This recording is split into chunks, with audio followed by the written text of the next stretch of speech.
Here we go. Good morning.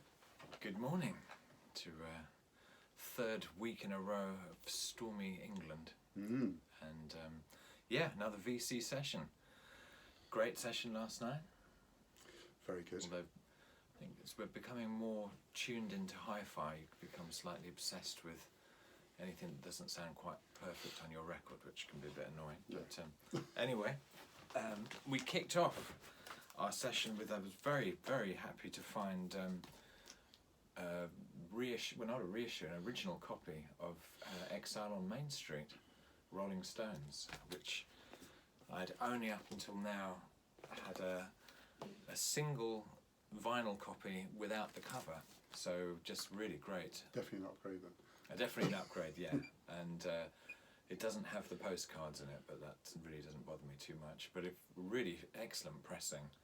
And we listened to Ventilator Blues, which is a particularly odd-sounding tune, and apparently was written as a response to recording in an extremely hot little room in Keith Richards' sort of south of France mansion, and it was all about the very small ventilator. But great tune, great album. If you don't know it, I'm sure most people do. But yeah, very happy to have it. It's definitely worth finding early pressings of that record as well, because it's been butchered recently. Some of the remastering issues are horrible, actually.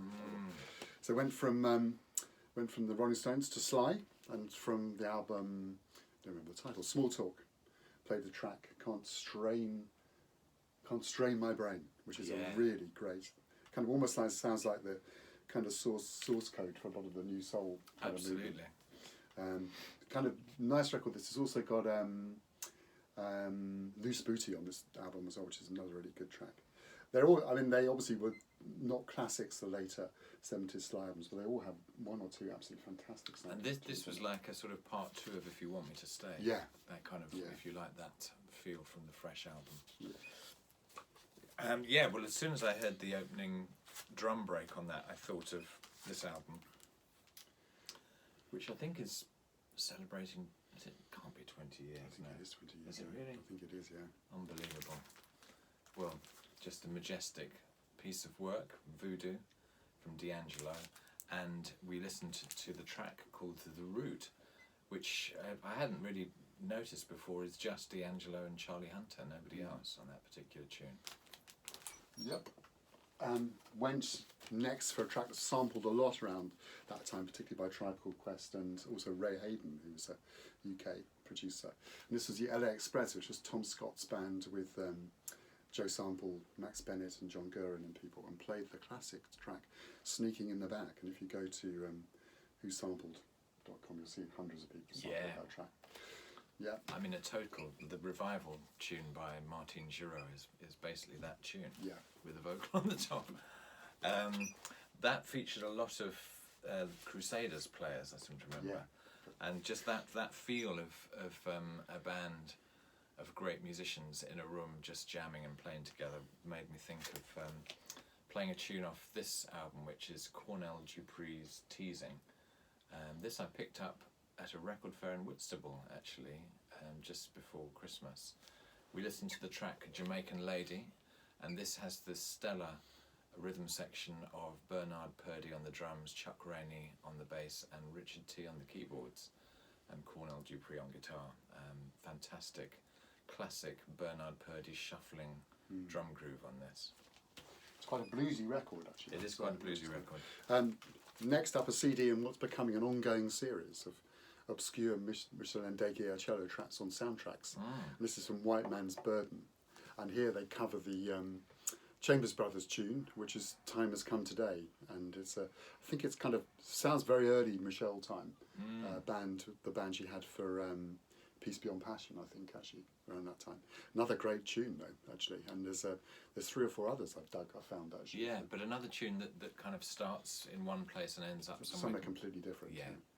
So it's not I think I'd paid 15p for this or something like that. So it's not but it's not a big investment. Not a big investment, but it's a great track. Yeah. I just noticed, particularly the first half of that track, how similarly Michelle sort of uses her voice to Jimi Hendrix, actually. Just the sort of half-spoken, half-sung way of performing, and made me think of Electric Ladyland, Part 2. This is just one half of Electric Ladyland, and the track Come On, which is again quite a bluesy tune, but a just phenomenal guitar playing and a real kind of wild vibe to the whole track. The way he just completely goes for it all. Yeah, it does. Yeah. Thinking of Jimmy and thinking of made me think of Ernie Isley, and I was going to play that lady from 3+3, but I ended up playing not that actually. I ended up playing Sunshine Go Away, which is a great track actually. Really good track. This is the one where I never necessarily, I think it's Margolef and Cecil were heavily involved. So there's a lot of interesting kind of keyboard sounds on this record as well. And I don't know if anyone ever listens to high-res files, but there's an amazing high-res version of this record, which I think sounds incredible, actually. But anyway, this is from the album.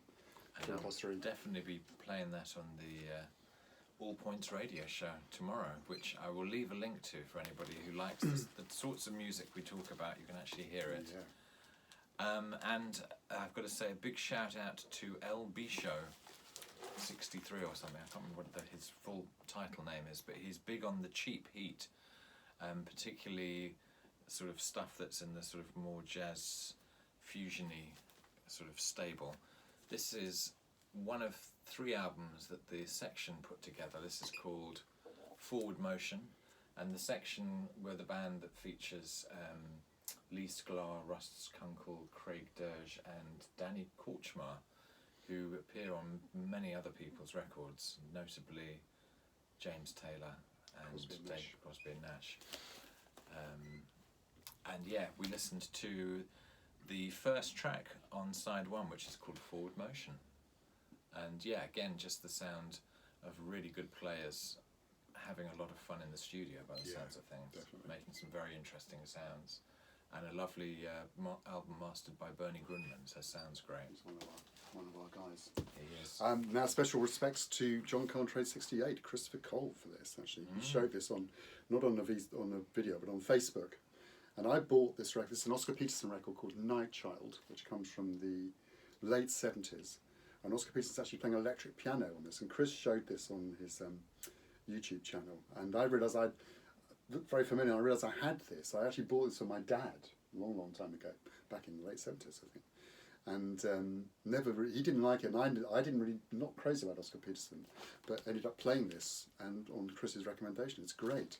Very unusual. I mean, I think it's the only record where Oscar's playing electric piano, and it's got Joe Pass, Louis Belson, and Niels Henning Orsted Pettersson on here as well, and played the track Solar Winds, but it's very unusual. Great album. Great, it sounds lovely. Really, really excellent. Yeah, so thank you, Chris. Yeah. Now, this is Jan Hammer continually surprises me. This is an album from 1977 called Melodies, the Jan Hammer Group. Very hard to really describe what this album sounds like. I mean, it's got jazz at its heart, but it's also got a sort of electronic pop thing going on. And we listened to the track Don't You Know, which, what a tune, and somehow sounds incredibly contemporary as well. But yeah, just trying to get less glare on this, but yeah, Jan Hammer Group, Melodies is the album. I had a very funny interview with Jan Hammer where when he first arrived in New York, he got a job with the Fania All Stars, which was the salsa big band, and he was very pleased about this. But then had to ring a friend and saying, "What is salsa?" Didn't know what it was, but he played very well on it. So from Jan Hammer to Michael Franks, I don't know what the connection there. Just for vocals, I guess, really.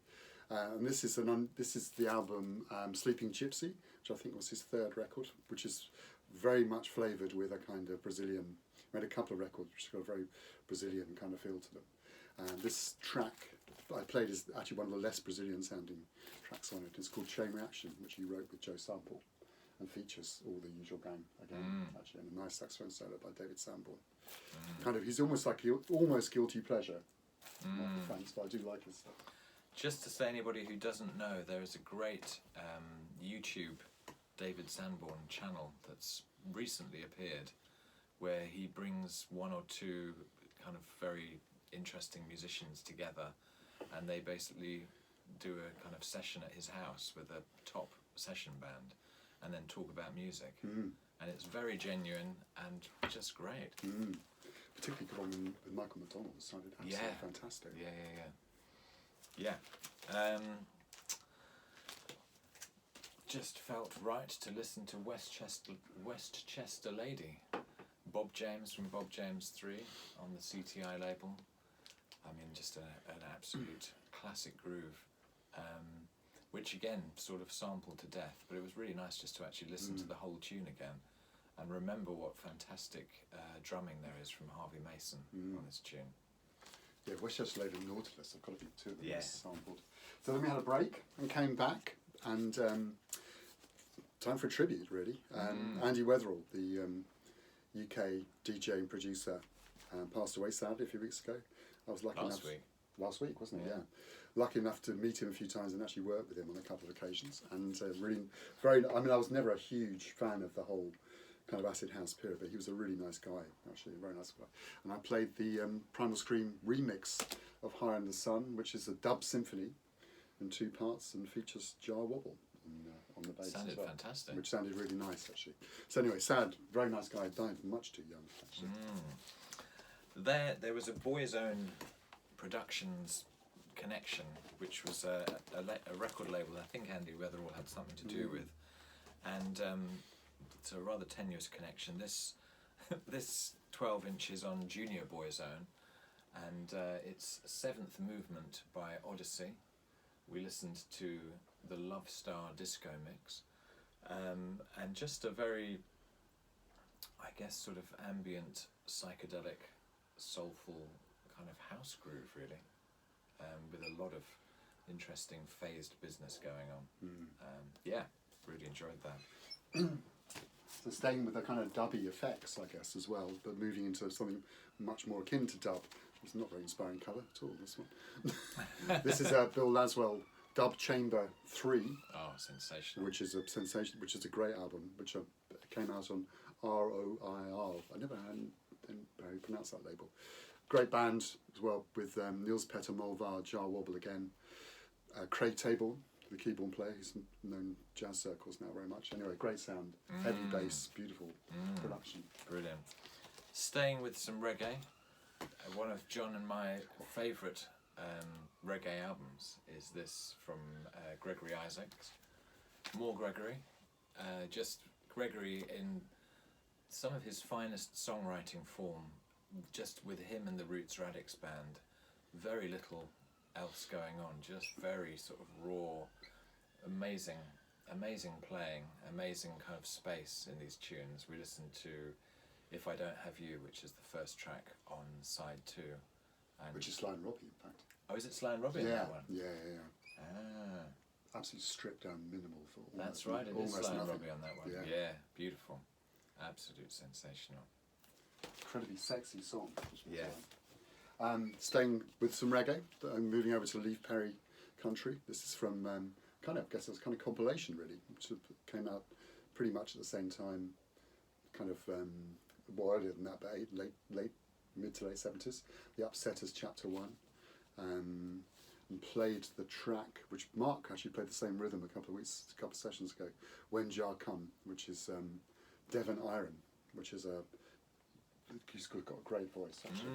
This is a really, if you want a starter for Lee Perry, this is not a bad album to start with. Very this good one, album.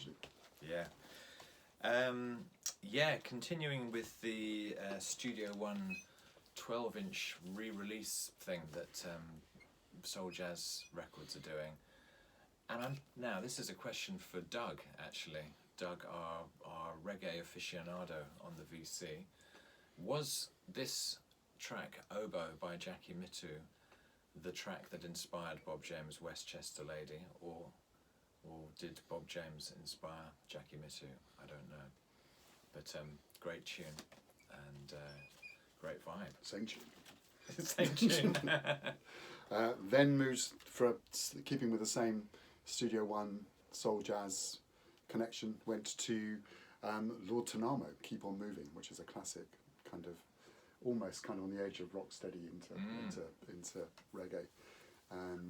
from their 7-inch series, which they've done a great service putting all this stuff out actually. And doing it well. Brilliant. Really sounds good. Moving into a more kind of contemporary sort of dub dance music flavour on the Eglo record label to mark them turning 10 years old, a skeptical remix of Steve Spacek's Follow Me. Absolutely love this tune, and I just picked it up recently through Bandcamp. I don't think there's very many of these vinyl copies, but excellent stuff. I've been checking out the first 2 Spacek albums recently. They sound great, actually. They're really good, way ahead of their time. Then I think we've had a bit of a left turn here. I don't know what the connection was between that. But David Byrne did the music for a dance piece called The Catherine Wheel by Twyla Tharp. And this came out late 70s, early 80s. And it's a great record, this. And in fact, I'm hearing rumours that it's about to be done properly on vinyl, but it's never been done properly on vinyl before. But it's obviously mostly instrumental music for a dance piece, but it features Bernie Worrell, Yogi Horton, lots of great musicians on it as well. And played the track off here called Big Business. But it's great, and I think I'd hang on. If it is going to come out on vinyl, I'll definitely wait for it to get on vinyl. It's amazing production on here as well. Brian Eno plays on it as well, but didn't produce it. Interesting stuff. Definitely turned. Well, if we were driving a car, I don't know where we ended up here, but we had Let It Be, my mum's original copy, which I'm delighted still sounds great, and the track Dig a Pony, which, just the sort of looseness of the Beatles really playing together. We were both sort of praising the drums of Ringo Starr. He just... Talk about a backbeat. He is just so back in the pocket. It's almost in the beat before. Yeah, but it's just great. And the sound of his drums and the minimalism and the sound of John and Paul's vocals together, just fantastic. Kind of the album that people don't really like of the Beatles canon, I guess, but there's some great tunes on here. And kind of, I think if it was George on guitar, it sounded great on that. Yeah. Okay, one of the best records with one of the worst ever covers. Next up, this is Terry Reid, the UK singer. This was actually made in the States, who's not doing hair products, I don't think. No, and landed in 1976. I know, that's right. To look like that. Yeah, I know, it's not a good look, but this is absolutely brilliant record. It is. Called Cedar Memory, and played the title track Cedar Memory. His voice on this is absolutely beautiful. And I think maybe because of the cover, you can usually pick this up quite cheaply around the place, actually. But anyway, great stuff. Actually, the back cover's not much better than the front. Don't see it very often, I have to say. I don't know if it is very cheap, actually. Is it not? No, I don't think so. But anyway, really good. Really good songs. Don't be put off. The back cover is better. Only marginally. Marginally. I'd say quite a large margin. But now, this is an album that I remember buying sort of when it came out and probably not listening to it that much. But sort of remember that there's just some absolutely killer tunes on here. This is the sort of Michael McDonald version of the Doobie Brothers. We listened to the track minute by minute. In fact, it was inspired by me having seen Michael McDonald on David Sanborn's show doing a great version of this with Brian Owens. Great album. You can pick this up very cheaply. Yeah. Beautiful production from Ted Templeman. Staying with big voices and 12-inch single, which is not going to look that exciting on the video. But went for Bobby Womack, How Could You Break Your Heart, which is absolutely fantastic. Break My Heart. Break My Heart, actually. That's true, actually. So, shout out to Roger Coleman. Roger Coleman, because Roger's been playing a lot of Bobby Womack recently as well. Just great. From the I think all came from the album Roads of Life, I think, but the 12-inch is a longer version than the album version, and sounds great, actually. Really powerful, beautiful tune. Great production. And a fantastic coda at the end with some great guitar playing from Bobby. Okay, how did we go from Bobby to this? I'm not sure. I think we had a break. Might have had a break. Anyway, this is another 12-inch. We listened to, this is Electric Soul. Basically, I found a piece of paper where I'd written a whole bunch of tunes that I'd obviously been searching for and had lost a bit of paper, and obviously with the accessibility of music via Discog, suddenly you can find the music that you never thought you would find. And this was one of the tunes. It's a Phil Asher production. I think he's involved in Electric Soul. This is, it's got a very kind of Roy Ayers-esque flavour and also there's a track by George Freeman called, I think, Frantic Diagnosis or something. It's got that sort of echoed synth vibe. Great groove, good soloing, excellent soloing, just good feel-good tune. Yeah, Nice tune. track. What is the tune? Here Comes One is what it's called. That would help. Yeah, it would help if you're hunting it down. Then we definitely had a break, I think. Yeah. We moved into basically tribute time. I took some sleep actually. So. Sadly, a few days ago, actually, John Christensen, the drummer, Norwegian drummer, died. Again, a lot of people dying at the moment, actually. Yeah. And this, he played a lot with Jan Garbarek and also with on the whole series of classic Everard Weber records as well. And this is his first solo album, which has always been one of the favourites of mine, actually. It's kind of a very unusual lineup. Rainer Bruninghaus, who's the main artist on here, playing piano and synth. Kenny Wheeler playing flugelhorn. John Christensen, aforementioned, on drums. I should say it was Rainer who played with Everard Weber, not John. And Brynjar Hoff on oboe and English horn. So a very strange lineup. But it's the drumming on, I played the track off here called Rad's Pure and 10, and the drumming on it, fantastic actually.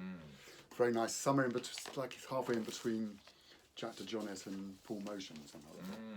Really good drummer. Another tribute, another sad passing of somebody who died far too young.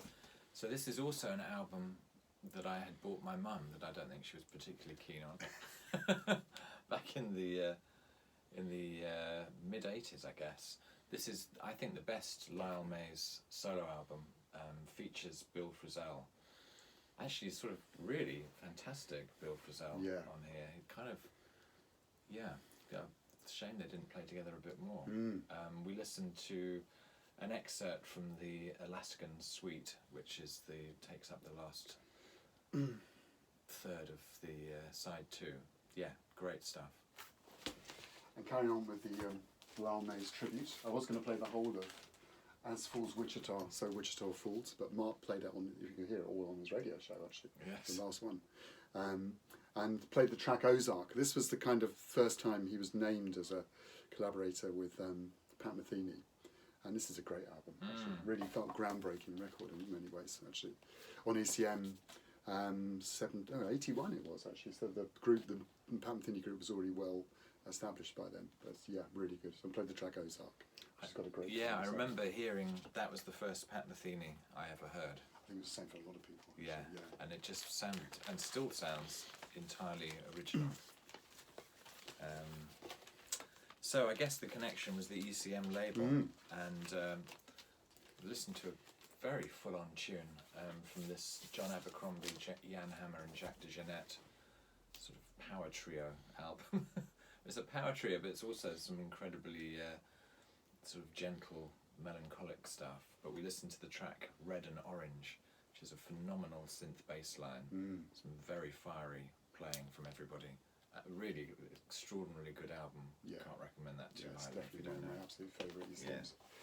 So then moving to the new Pat, which we actually played blind, actually, because they literally arrived just as I was leaving the house to come down to Mark's, and this is his new album called From This Place, which is with a newish band as well, with Linda O on bass and Willem Simcock on piano and Antonio Sanchez on drums, and played the title track actually, which features the voice of Michel Ndegeya cello again, and absolutely sounded absolutely extraordinary. Absolutely sensational. Can't wait to hear the rest of the record. If it sounds anything like that, it's absolutely amazing. Yeah, I think really kind of stunning.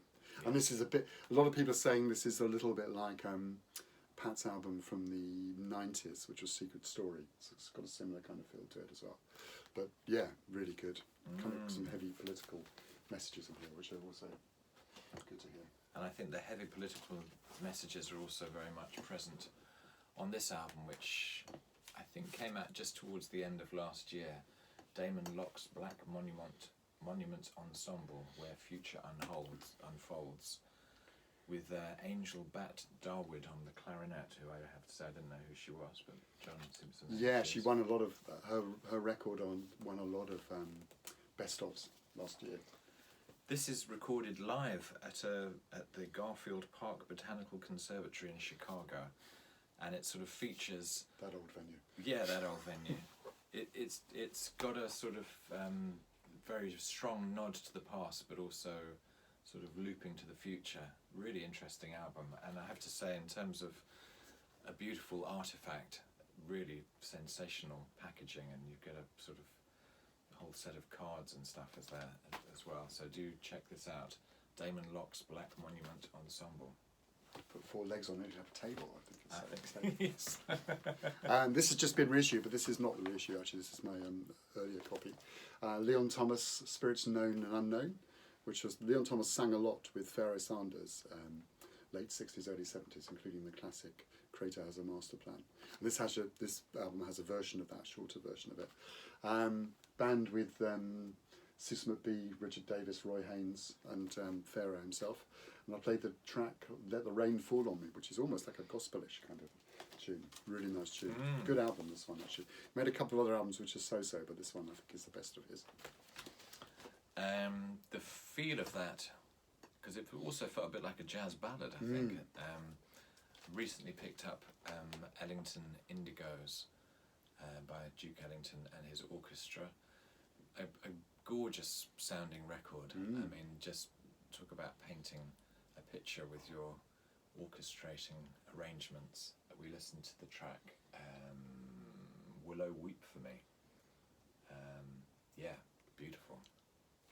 And for record nerds, when Columbia records were released in the UK, they weren't allowed to have the word Columbia, so they had black tape over all the mentions of Columbia, which is really weird. So I've got a lot of records like that, and I could never work out what was going on with them.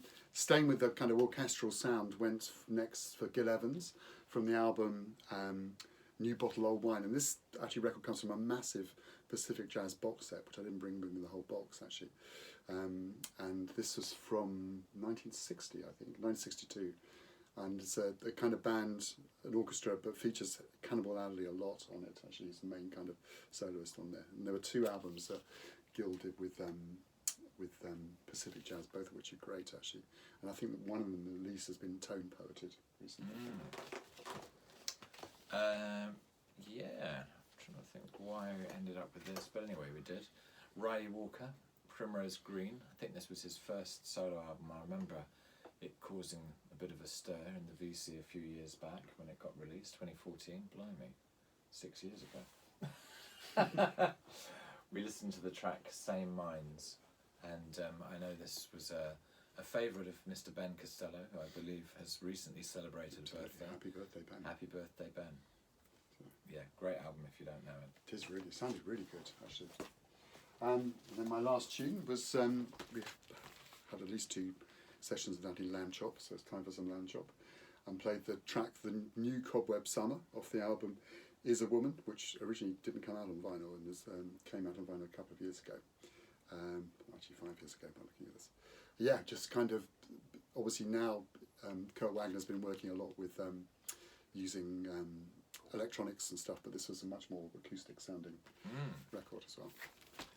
And my final tune, I think I've shown this album before fairly recently because I picked it up last year, but I just love the arrangements of Beatles tunes by Charles Stepney on this. I think you showed it the last session actually. Did I? I think so. Okay, well I'm showing it again. Different track. Yeah. We listened to a version of Dear Prudence, kind of epic stuff. Ramsey Lewis, album's Mother Nature's Son. Kind of think it's due for some kind of retreatment. This is, the sound of those cadet records is not great actually. You can imagine somebody really doing a good job on that. Fantastic stuff. Okay, well, just made it under the 30-minute mark. That's very good. Thank you for everybody for your comments and general good vibes, and we'll see you next time, and do tune into All Points, link underneath, and hope everyone's well. Keep listening to music. Yeah.